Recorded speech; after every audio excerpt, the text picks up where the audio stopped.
नमस्कार दोस्तों, आपका दोस्त प्रदीप धवन आज फिर आपके सामने हाजिर है एक नया विषय लेकर सितारों के खेल में।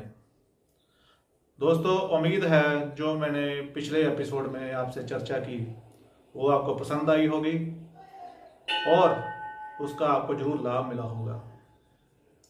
आज मैं एक अगला एपिसोड में नया विषय लेकर आ रहा हूं जिसका नाम है कुंडली में बनने वाला राजयोग।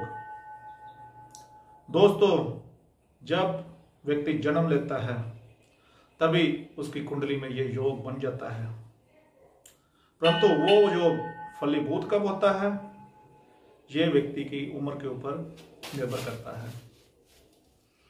जब व्यक्ति का समय आता है तब इसका लाभ उठाता है और यह राजयोग अपना प्रभाव डालता है। क्या है ये राजयोग, कैसे बनता है, क्या लाभ होता है, उसके बारे में मैं थोड़ी सी आपसे चर्चा करना चाहूंगा। दोस्तों, राजयोग व्यक्ति की कुंडली में जब बनता है तो व्यक्ति को हर तरह से लाभ मिलता है।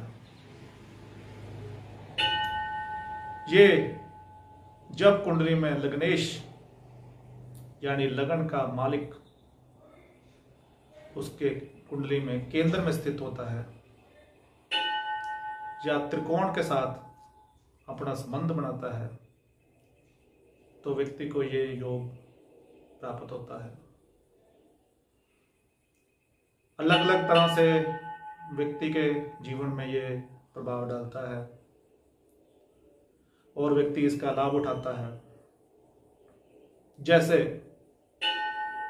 जब व्यक्ति अपनी पढ़ाई के दम पर आगे बढ़ता है तो शिक्षा के क्षेत्र के संबंधित हर तरह सा राजयोग उसे प्राप्त होता है। वो शिक्षा के क्षेत्र में अपना नाम ऊंचा करता है।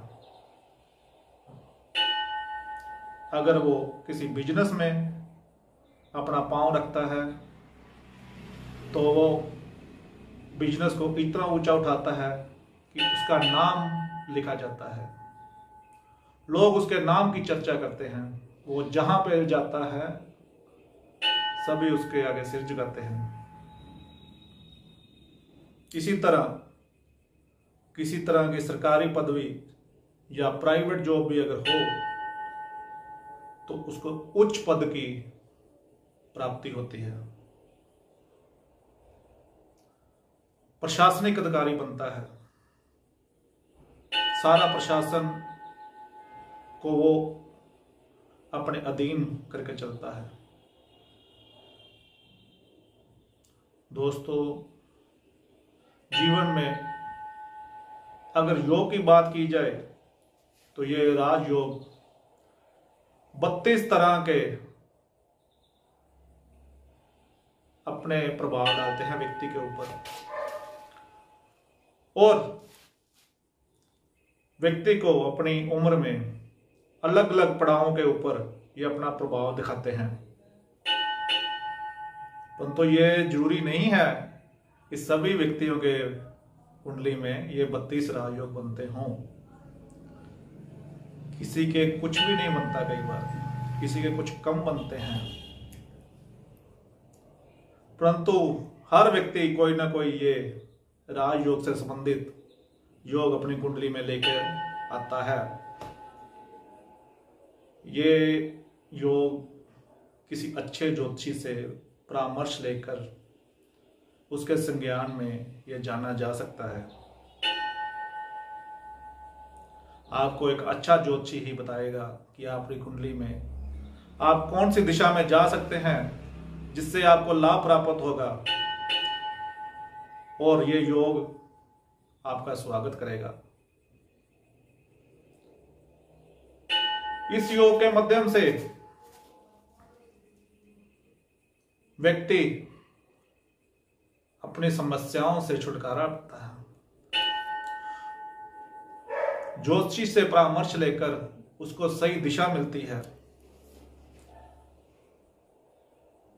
उस दिशा में आगे चलकर वो लाभ प्राप्त करता है। दोस्तों, एक राजयोग के माध्यम से उसको और ज्यादा फलीभूत करने के लिए आप एक अच्छा रत्न भी धारण कर सकते हैं।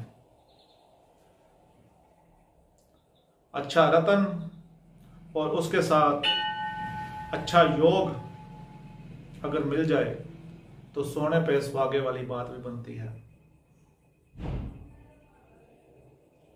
राजयोग का मतलब है हर तरह से राज प्राप्त करना,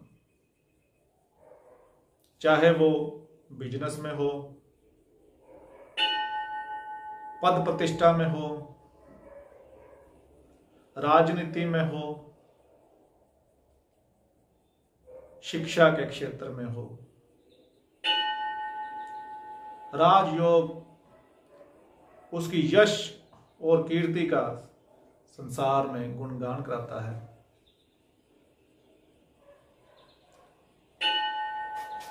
कई बार व्यक्ति अपनी वाणी के और दिमाग के माध्यम से भी यह योग प्राप्त करता है।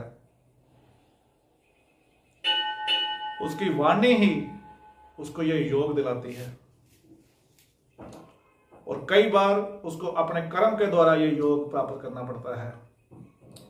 उसको मेहनत करनी पड़ती है और मेहनत के द्वारा वो इस योग के द्वार पर पहुंचता है।